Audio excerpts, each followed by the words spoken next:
Now, about Elon, see, this is why engineers' minds, that we're all connected. I know we are, because his landing pads for his missiles or for his Falcons, from my basic understanding, which I've never talked to him about this stuff, I just kind of figure these things out on my own. Either the rocket pad moves with the missile, and upon which it never really leaves our atmosphere. It just gets to almost the highest point.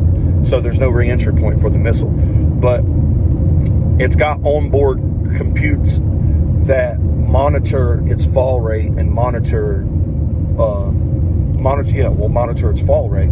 And it computes with the computers on board and allow the missile to tell it how much fuel it needs to burn at which heights to slow it down so that way it can land softly. Now, one thing that I would like to know, which I understand the system on board that allows the missile to know how far it is above the land, so it knows how much fuel to burn. But if the landing pad is connected with the missile, then they would be able to compute with each other and tell the landing pad where it needs to move to help the missile better off land. Because the only way that I know that you can move missiles like that is side compression chambers, which it uses high pressured gas to move the missile either left or right, because the missile by gravity force falls straight down.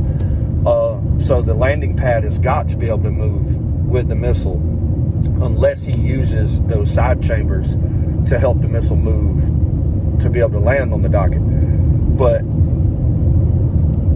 I understand how he did that. And, he would appreciate this because,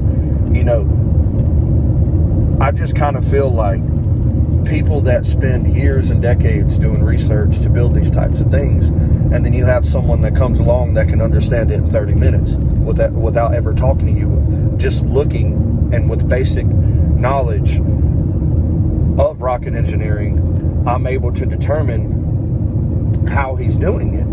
And it's ingenious. But that kind of puts you on the same level as them. And a lot of people can say what they want to, but I'm able to understand these things because I want to. Just like everybody else in the world, they do what they want to. They want to be doctors, lawyers. Like,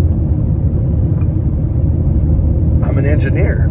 I just don't have the credentials because I just never seen the purpose of, you go to a school that teaches engineering, and if you miss a sentence or a word, you got to disrupt the class, raise your hand and say, hey, could you repeat that again?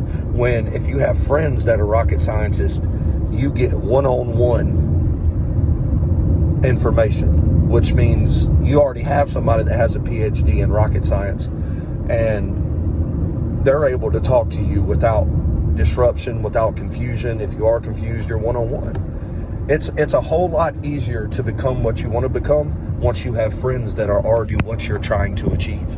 It's so much easier, man. And I'm not saying college is a waste, but you could learn so much more from a one-on-one course with a rocket engineer, rocket scientist, whatever you want to call them, than you can with 1,000 people in your class all trying to listen to the same person speak.